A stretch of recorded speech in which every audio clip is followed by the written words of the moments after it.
A royal ceremony is underway, filled with excitement and grandeur.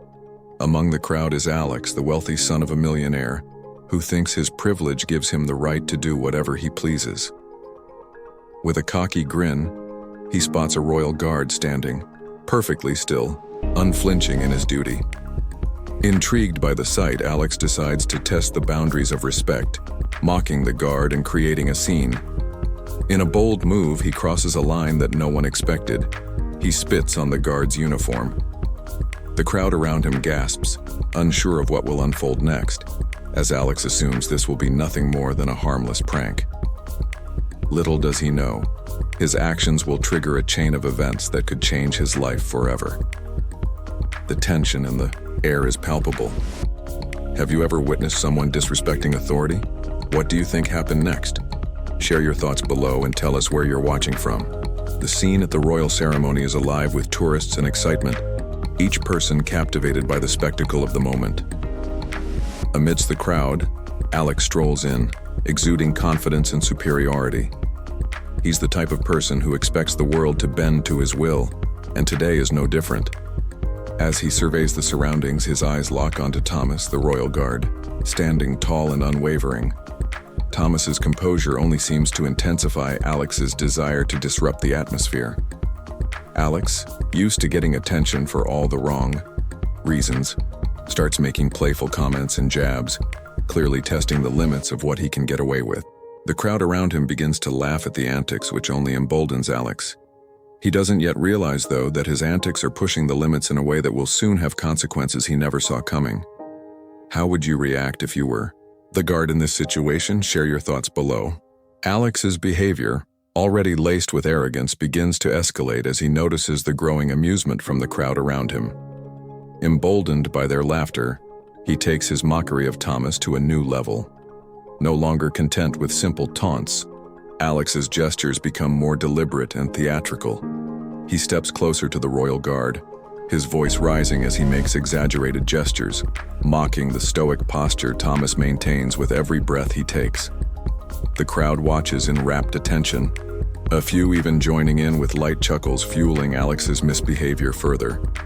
His words become sharper, his body language bolder. It seems as if he is enjoying every second of the power he feels in the moment, the ability to make the dignified guard the target of his ridicule. Yet, despite Alex's relentless taunts, Thomas remains steadfast.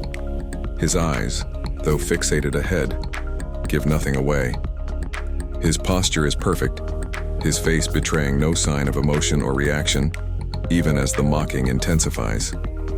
The contrast between Alex's explosive behavior and Thomas's unwavering composure is stark.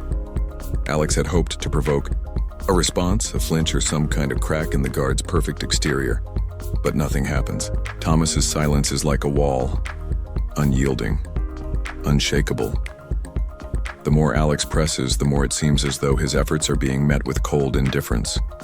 This only fuels Alex's frustration and feeds into his determination to break Thomas's composure. He begins to push harder, now crossing into the realm of personal insults, aiming to strike a chord, to make the guard react. With every jab, the air grows thicker, the tension rising. The crowd's laughter begins to morph into whispers as they sense the shifting dynamic. What had started as amusement now takes on a darker tone. Some spectators begin to shift uncomfortably, sensing that Alex's behavior may be pushing past the boundaries of acceptable conduct. Yet Alex doesn't seem to notice. He is too wrapped up in his own sense of invincibility, too drunk on the laughter around him, to realize that what once seemed like harmless fun is now veering dangerously close to disrespect. The crowd, once entertained, starts to lose the amusement, in their faces replaced by a growing unease. Some begin to eye Thomas, watching closely for his reaction, while others look at Alex with a twinge of discomfort. The atmosphere, once lighthearted, is now charged with an unspoken tension that grows with each passing second. Despite it all, Thomas doesn't move. His expression remains as unreadable as ever, his composure unbroken. The longer he stands there, the more it seems that his silence is not a passive surrender but a quiet challenge. The power of his stillness is undeniable, It's as if he is making a statement with his immovability. Alex, though, is blind to this silent defiance. The insult continues to spill from his mouth, but it's clear now that he is fighting a battle he cannot win. The crowd's laughter has died down, replaced by an uncomfortable silence that hangs in the air like a thick fog, waiting for something, anything, to break it. Yet Thomas, unmoved by the spectacle, remains the silent figure of authority, and Alex begins to realize that his fun may come to an abrupt and shocking end. Thomas stands rigid, the weight of his duty pressing heavily on his shoulders. His training tells him to remain composed, to never waver. But beneath the surface, his emotions are beginning to churn. Every word that Alex spits at him feels like a needle pricking at his resolve. He has spent years perfecting the art of stillness, of control, but now the cracks are starting to show. His hands, which should be steady, are clenched at his sides, and his jaw tightens involuntarily with each insult hurled his way. Thomas's inner battle grows more intense with each passing second.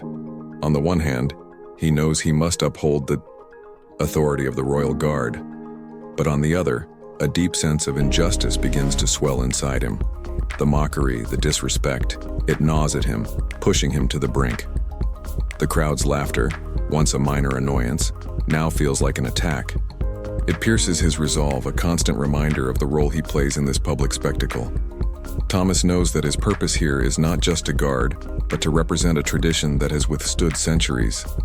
His silence, his stillness, are the embodiment of that tradition, but Alex's increasing disrespect is like a poison, slowly creeping into his thoughts. The urge to react, to say something, to do something, anything becomes overwhelming. He can feel the tension in his body, like a taut string about to snap. Every insult, every mocking gesture, drags him closer to breaking point. The silence he has maintained is both his shield and his prison, and the weight of that silent responsibility presses harder with each word Alex speaks.